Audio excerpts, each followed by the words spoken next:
अब हम लोग के फेवर में ही आ जाना चाहिए, कई सारे सबूत वगैरह हम लोग के लिए। तो आपको ये नहीं लगता जब आप जाते हो कि यार जैसे ही आप आंदोलन या प्रोटेस्ट में पहुंचते हो तो वो पॉलिटिकल होने का चांस है, एक तरह से आप सरकार को के अगेंस्ट, सरकार की किसी एंटिटी के अगेंस्ट प्रोटेस्ट कर रहे हो, तो आप वहां गए, आपने नारेबाजी की, आप एक प्रोमिनेंट पर्सनैलिटी हैं, तो कहीं ना कहीं पॉलिटिकल नहीं माना जाता है इसे कि यार ये तो पॉलिटिकल गेम चल रहा है?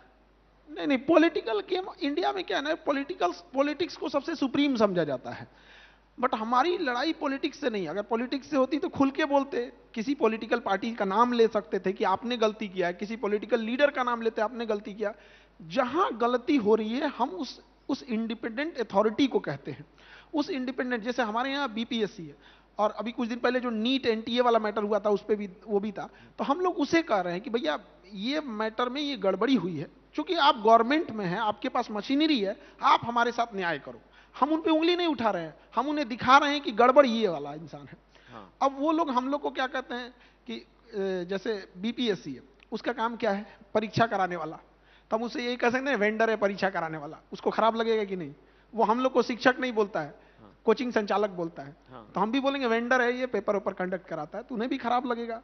तो बस ये है कि गवर्नमेंट से हम लोग को कोई पॉलिटिक्स वगैरह से नहीं होता है, और पॉलिटिक्स ऐसी चीज होती है जो इंसान खुल के करता है ना, वो छुप के थोड़ी कोई पॉलिटिक्स कर रहा है कि हम चादर ढक के करोगे एक दिन खुल के?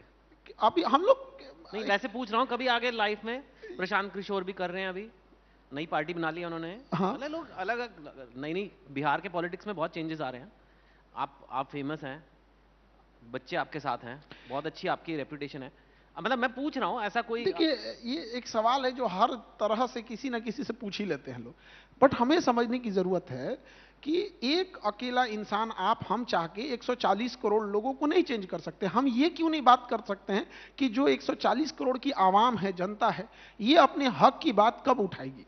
आप कोई कोरोना के टाइम पे ब्रिटेन के प्राइम मिनिस्टर को वहां का एक इंसान लाइन में लगा दिया था कि आप लेट आए हैं, पहले वैक्सीन हमको लगेगी। यहां कोई गांव के मुखिया को नहीं लाइन में लगा सकता है, जबकि सबसे बड़े डेमोक्रेसी हम लोग हैं, सबसे पुराने डेमोक्रेसी है। तो हमारे पास वो कब आएगा? जब वो इंसान अगर अच्छा हो गया तो खुद वो किसी भी तरह के लीडर से काम करा लेगा। कोई बच्चा अगर आईआईटी में पढ़ रहा है, कोई एम्स में पढ़ रहा है, उनके टीचर मजाल की कुर्सी पे बैठ के सो जाए, उनसे पढ़वा लेगा कि पढ़ाने आए हैं कि क्या करने आए हैं। बट वही अगर आप जाएंगे कोई छोटे स्कूल, गवर्नमेंट स्कूल, बच्चा भी वैसे ही है, टीचर भी वैसे, तो कम से कम जो सामने वाला है वो होना चाहिए। अब जैसे यहाँ इतने इंटेलेक्चुअल लोग हैं, ये लोग हम लोगों को छोड़ेंगे नहीं, अगर हम लोग को लेवल के नीचे बात करेंगे लोग तो कहेंगे आइडियाज ऑफ इंडिया में आए हैं। हाँ, तो प्रोटेस्ट में क्या हुआ फिर, आप थाने कैसे पहुंच गए? अब हमको ना वैसे प्रोटेस्ट वगैरह चल रहा था तो थोड़ा सा लेट हो रहा था, तो हमें लगा बच्चे हैं, बच्चियां हैं, वो जो जगह हम लोग को प्रोटेस्ट के लिए दिया गया है गर्दनी बाग, वहाँ वॉशरूम वगैरह की व्यवस्था नहीं की गई है, और ना ही लाइट है, वो नाला है तो उसके ऊपर ढक ढक के और ऐसे तिरपाल टांग के ऐसे बोल दिया गया है कि यहीं बैठ के गरियाओ।